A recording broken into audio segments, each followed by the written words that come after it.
बिस्मिल्लाहिर्रहमानिर्रहीम। अस्सलाम वालेकुम। हम ख़वातीन की कोशिश होती है कि तारीफ़ हासिल करने के चक्कर में हम अलग अलग तरह के नए नए खाने बनाकर अपनी फ़ैमिली को खुश करने की कोशिश करते हैं। रोज़मर्रा ज़िंदगी में हम एक जैसे खाने बनाते हैं, लेकिन अगर वही खाना पकाने का तरीका थोड़ा सा डिफरेंट कर दिया जाए तो खाने वाले भी खुश हो जाते हैं और ख़ुद भी बहुत ज़्यादा खुशी होती है जबकि कोई खा कर हमारी तारीफ़ करता है।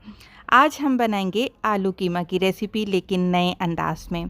कीमे को सबसे पहले मैरिनेट करेंगे। आधा किलो बीफ का कीमा है जिसमें मैंने एक छोटा चम्मच लेवल करके नमक डाल दिया है, एक छोटा चम्मच लाल मिर्च का पाउडर, आधा छोटा चम्मच काली मिर्च का पाउडर शामिल किया है, एक चौथाई छोटा चम्मच मैंने हल्दी पाउडर शामिल की है, धनिया पाउडर शामिल करेंगे, एक छोटा चम्मच भरकर खुशबू के लिए इस्तेमाल किया जाएगा धनिया पाउडर, एक छोटा चम्मच गरम मसाला पाउडर डालेंगे और कलर देने के लिए पेपरिका पाउडर या फिर कश्मीरी लाल मिर्च का पाउडर शामिल कर देंगे। आधा छोटा कप दही, दही देख लीजिएगा खट्टी ना हो और दही को अच्छे से फेंट लीजिएगा, इसमें गिटलियाँ नहीं हों।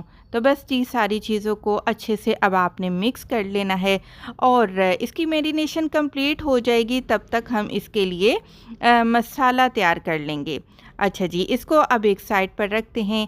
एक हमने बर्तन लिया है, उसमें डाल देंगे आधा कप से थोड़ा सा ज़्यादा तेल। तेल में साबुत गरम मसालों में एक अदद बड़ी इलायची डाल दी है, दो छोटे छोटे टुकड़े दालचीनी के शामिल किए हैं, एक छोटा चम्मच साबुत सफ़ेद ज़ीरा शामिल कर दिया है। अच्छा जी, इन तीनों मसालों को खुशबू आने तक आपने फ्राई कर लेना है। इसके बाद आपने दो दरमियानी साइज़ की बारीक चॉप की हुई प्याज लेनी है। अच्छा जी, अब आपने इसको फ्राई करना शुरू करना है। बहुत ज़्यादा आपने इसको डार्क कलर नहीं देना है, वरना क्या होगा, कीमे का जो कलर है वो बाद में काला पड़ जाएगा। अच्छा जी, यहाँ पर मैंने इतना पकाया है, इतना फ्राई किया है प्याज को कि इसकी साइडें गोल्डन होना शुरू हो चुकी हैं।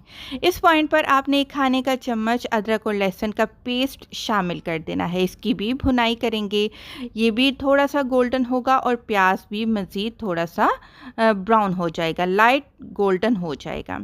इस पॉइंट पर आपने मैरिनेट किया हुआ कीमा शामिल कर देना है और जी कीमे की मिक्सिंग करनी है।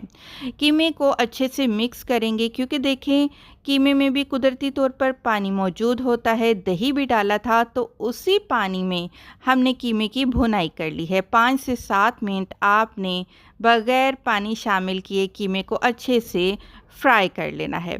तो कीमा देखिए यहाँ पर हमारा फ्राई हो चुका है, साइडों से तेल अलग होना शुरू हो चुका है। जब कीमे और दही का पानी खुश्क हो फिर आपने 2 मीडियम साइज़ के टमाटर डाल देने हैं चॉप करके, और यहाँ पर 2 अदद मैंने दरमियाने साइज़ के आलू लिए थे क्यूब में काट कर, वो भी शामिल कर दिए हैं।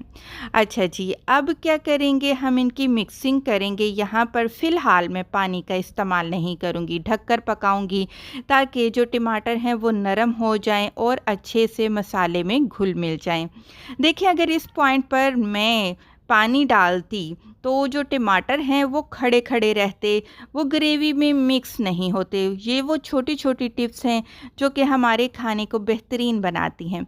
दम पर पकाया मैंने, टमाटर नरम हो चुके हैं, टमाटर का पानी खुश्क हो चुका है। बस जी, अब आपने क्या करना है, अब आपने आलू को गलाना है क्योंकि आलू अभी फ़िलहाल कच्चे हैं, तो यहाँ पर आपने ग्रेवी के हिसाब से पानी शामिल कर देना है। मैंने तकरीबन 1 कप पानी शामिल किया है। आप देख लीजिएगा कि आपको कितनी ग्रेवी चाहिए, उस लिहाज से पानी शामिल करिएगा। 15 मिनट मैंने इसको हल्की आंच पर पकाया है ताकि जो आलू हैं वो अच्छे से गल जाएं। अच्छा जी, यहाँ बेहतरीन किस्म के आलू हमारे गल चुके हैं। मुट्ठी भरकर आपने हरा धनिया इसमें शामिल कर देना है। हल्का सा इसको मिक्स करके देखते हैं तो माशाल्लाह ग्रेवी हमारी परफेक्ट लग रही है। खुशबू के लिए साबुत हरी मिर्चें शामिल करेंगे। तो कैसी लगी आलू कीमा की आपको रेसिपी, कमेंट करके ज़रूर बताएं।